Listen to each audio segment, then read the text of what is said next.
CCTV ദൃശ്യങ്ങളിൽ നിന്ന് ആശുപത്രികളിൽ ഉണ്ടായിരുന്നവരെ കണ്ടെത്തി അവരെ കൂടി ലിസ്റ്റിൽ ഉൾപ്പെടുത്തിയതിന്റെ അടിസ്ഥാനത്തിലാണ് ലിസ്റ്റിലെ സമ്പർക്ക പട്ടികയിലെ എണ്ണം 350ലേക്ക് ഉയർന്നത്.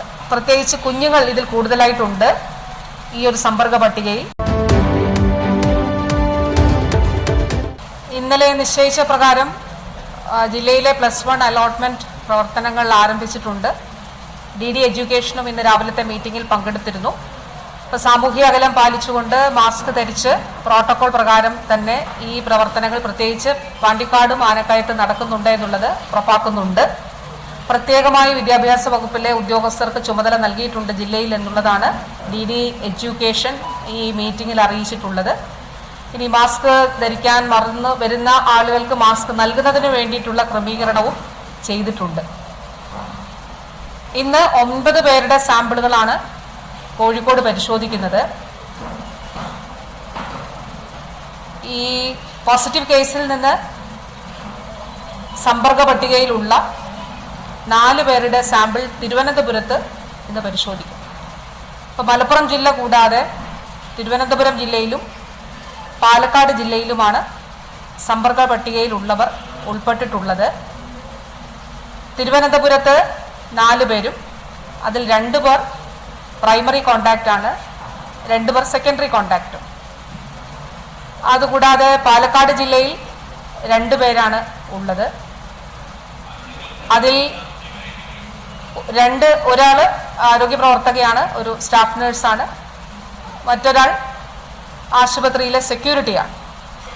അങ്ങനെ ജില്ലയ്ക്ക് പുറത്ത് നിലവിൽ 6 പേരാണ്. 4 പേർ തിരുവനന്തപുരത്തും 2 പേർ പാലക്കാട് ജില്ലയിലുമാണ് സമ്പർക്ക പട്ടികയിൽ ഉള്ളത്. അപ്പോൾ ഇന്ന് രാവിലെ വരെയുള്ള കണക്കനുസരിച്ച് 350 പേരാണ് സമ്പർക്ക പട്ടികയിൽ ഉള്ളത്. 350 പേർ. അതിൽ ഹൈറിസ്ക് പട്ടികയിൽ ഉള്ളവർ, ഹൈറിസ്ക് കാറ്റഗറിയിൽ ഉള്ളവർ 101 പേരാണ്. 68 പേർ, ഇന്നലെ പറഞ്ഞതുപോലെ 68 പേർ ഹെൽത്ത് കെയർ വർക്കേഴ്സാണ്.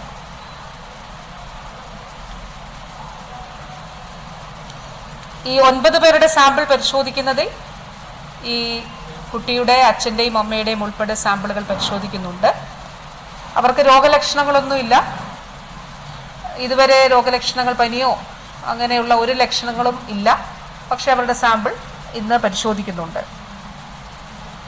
ഇത് കൂടാതെ ഈ മകൻ ബസ് ഉപയോഗിച്ചിട്ടുണ്ട് ട്യൂഷൻ സെന്ററിലേക്ക് പോകുന്നതിന്. അപ്പോൾ പബ്ലിക് ട്രാൻസ്പോർട്ട് ഉപയോഗിച്ചിട്ടുണ്ട്. ആ പബ്ലിക് ട്രാൻസ്പോർട്ട് ഏത് ബസ്സാണെന്നുള്ളത് ഐഡന്റിഫൈ ചെയ്തിട്ടുണ്ട്. RTOയുടെ കൂടി സഹായം തേടിക്കൊണ്ട് CCTVയുടെ ദൃശ്യങ്ങൾ കൂടി എടുത്തുകൊണ്ടാണ് അത് ഐഡന്റിഫൈ ചെയ്യുന്നത്. അപ്പോൾ അതിലുണ്ടായിരുന്ന പ്രൈമറി കോണ്ടാക്ട്സിനെ കൂടി ഐഡന്റിഫൈ ചെയ്യുന്നതിന് വേണ്ടിയിട്ടുള്ള ശ്രമം നടക്കുകയാണ്. ഇന്ന് ഫീൽഡിൽ, അതായത് പാണ്ടിക്കാടും ആനക്കയത്തും വീടാനന്തരമുള്ള സർവേ നടക്കുകയാണ്. 224 ടീമാണ് ഈ 2 പഞ്ചായത്തുകളിലുമായി സർവേ നടത്തുന്നത്. പാണ്ടിക്കാട് ഏറ്റവും വലിയ പഞ്ചായത്ത് കൂടിയാണ് മലപ്പുറം ജില്ലയിലെ. അവിടെ 144 ടീം ആണ് ഹൗസ് ടു ഹൗസ് സർവേ നടത്തുന്നത്. ആനക്കയത്ത് 80 ടീമാണ്. ഒരു ടീമിൽ 2 പേർ എന്നുള്ള നിലയിലാണ്. ഓരോ ടീമിനും ഒരു ചോദ്യാവലി, അതായത് പൊതുവിൽ ഓരോ വീട്ടിലും എന്തൊക്കെ കാര്യങ്ങളാണ് അറിയേണ്ടത്. ഫീവർ സർവൈലൻസ് ആണ് പ്രധാനമായിട്ട്. അതുകൂടാതെ അസ്വാഭാവികമായിട്ടുള്ള മരണങ്ങൾ ഉണ്ടായിട്ടുണ്ടോ, മറ്റ് വളർത്തുമൃഗങ്ങളുടെ മരണങ്ങൾ ഉണ്ടായിട്ടോ, അവ ചാവുന്ന സാഹചര്യം ഉണ്ടായിട്ടുണ്ടോ, അങ്ങനെയൊക്കെയുള്ള പൊതുവായിട്ടുള്ള ചില കാര്യങ്ങളാണ് ഈ ചോദ്യാവലിയിൽ ഉൾപ്പെടുത്തിയിട്ടുള്ളത്. ഇത് സംബന്ധിച്ചിട്ടുള്ള ട്രെയിനിങ് ഇന്നലെ നൽകിയിരുന്നു. ആ ട്രെയിനിങ്ങിന്റെ അടിസ്ഥാനത്തിലാണ് ഈ 244 ടീമുകളെ വീടാനന്തര സർവേക്ക് വേണ്ടി ഇന്ന് നിയോഗിച്ചിട്ടുള്ളത്. ഇതുകൂടാതെ മൃഗസംരക്ഷണ വകുപ്പിന്റെ ടീമുകൾ കൂടി ഫീൽഡിൽ പരിശോധന നടത്തുന്നുണ്ട്. മൃഗങ്ങളുടെ സാമ്പിളുകൾ കൂടി അവർ ശേഖരിക്കും. അപ്പോൾ മൃഗങ്ങളുടെ സാമ്പിളുകൾ ശേഖരിക്കുന്നത് ഇതിലേതെങ്കിലും തരത്തിൽ ഏതെങ്കിലും വൈറസിന്റെ സാന്നിധ്യമോ അങ്ങനെ എന്തെങ്കിലും കണ്ടുപിടിക്കാൻ കഴിയുമോ, അത് റെഗുലറായി എല്ലായിടത്തും നമ്മൾ ചെയ്യുന്ന ഒരു കാര്യമാണ്. അതും ഇവിടെ നടത്തുന്നതാണ്. സൈക്കോളജിക്കൽ സപ്പോർട്ടിന്റെ ഭാഗമായി പ്രത്യേകിച്ച് കുഞ്ഞുങ്ങൾ ഇതിൽ കൂടുതലായിട്ടുണ്ട്. ഈ ഒരു സമ്പർക്ക പട്ടികയിൽ. അതുകൊണ്ട് വിദ്യാഭ്യാസ വകുപ്പിന്റെയും വനിതാ ശിശു വികസന വകുപ്പിന്റെ സ്കൂൾ കൗൺസിലേഴ്സിന്റെയും കൂടി സഹകരണത്തോടുകൂടി സൈക്കോളജിക്കൽ സപ്പോർട്ട്, ഇപ്പോൾ ആരോഗ്യ വകുപ്പിൻ്റെതായി ഡോക്ടേഴ്സിന്റെ സൈക്കോളജിക്കൽ ടീം, സപ്പോർട്ടിന് വേണ്ടിയിട്ടുള്ള ടീം പ്രവർത്തിക്കുന്നുണ്ട്. അവർ ഫോൺ വിളിച്ച് ആവശ്യമായിട്ടുള്ള കൗൺസിലിംഗ് നൽകുന്നുണ്ട്, ഇങ്ങോട്ട് ആവശ്യപ്പെടുന്നവർക്ക് നൽകുന്നുണ്ട്. ഇപ്പോൾ DD എഡ്യൂക്കേഷൻ കൂടി പങ്കെടുത്ത ഈ മീറ്റിംഗിൽ വിദ്യാഭ്യാസ വകുപ്പിന്റെ നേതൃത്വത്തിൽ ഒരു സ്കൂൾ PTA ഓൺലൈനായിട്ട് ചേരും. ക്ലാസ് PTA, സ്കൂൾ PTA അല്ല, ക്ലാസ് PTA ചേരും. അപ്പോൾ രക്ഷകർത്താക്കളുടെ സാന്നിധ്യത്തിൽ കുഞ്ഞുങ്ങൾ കൂടി, കാരണം അവരുടെ ഒരു സുഹൃത്താണ് നഷ്ടപ്പെട്ടത് അപ്രതീക്ഷിതമായി. അപ്പോൾ ആ രീതിയിൽ ഒരു ക്ലാസ് PTA കൂടി ചേർന്നുകൊണ്ട് കുഞ്ഞുങ്ങൾക്ക് ആവശ്യമായ, അവരെ അറിയുന്ന അവരുടെ സ്കൂൾ കൗൺസിലേഴ്സ് ഉൾപ്പെടെ അവരുടെ അധ്യാപകരും അവരുടെ രക്ഷിതാക്കളും ഒക്കെ ചേരുന്ന ഒരു ക്ലാസ് PTA ചേരുകയും പിന്നീട് പ്രത്യേകമായി ഏതെങ്കിലും രീതിയിൽ വ്യക്തിപരമായി കൗൺസിലിംഗ് വേണമെങ്കിൽ അതുകൂടി കൊടുക്കുവാനായിട്ടാണ് തീരുമാനിച്ചിട്ടുള്ളത്. ഇന്നിപ്പോൾ ഈ റൂട്ട് മാപ്പ് സംബന്ധിച്ച വിവരങ്ങൾ ഇപ്പോൾ മാധ്യമങ്ങൾക്ക് നൽകുന്നതാണ്.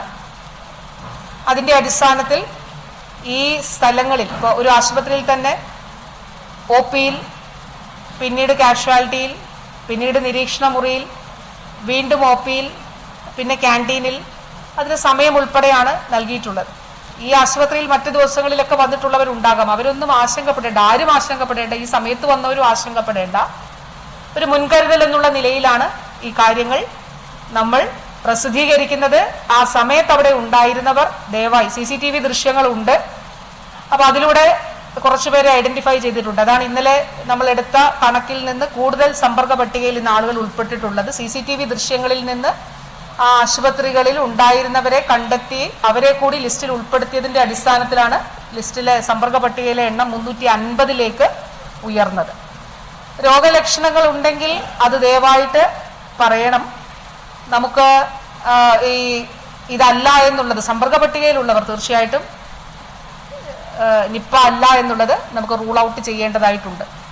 ഒരു തരത്തിലുള്ള ആശങ്കയും വേണ്ട, നമ്മൾ ഒരുമിച്ചാണ് ഇതിനെ നേരിടുന്നത്.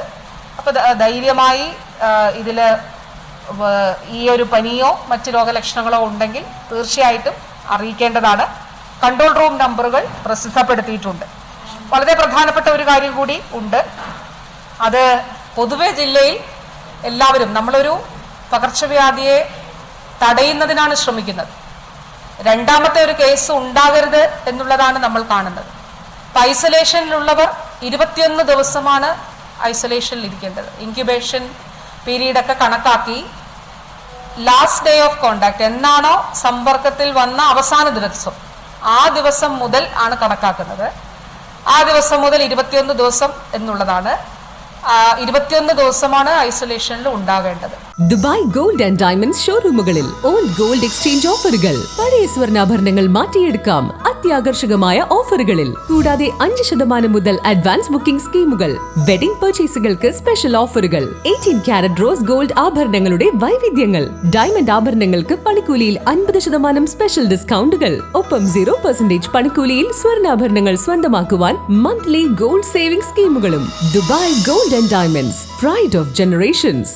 Bypass road, Perinthalmanna.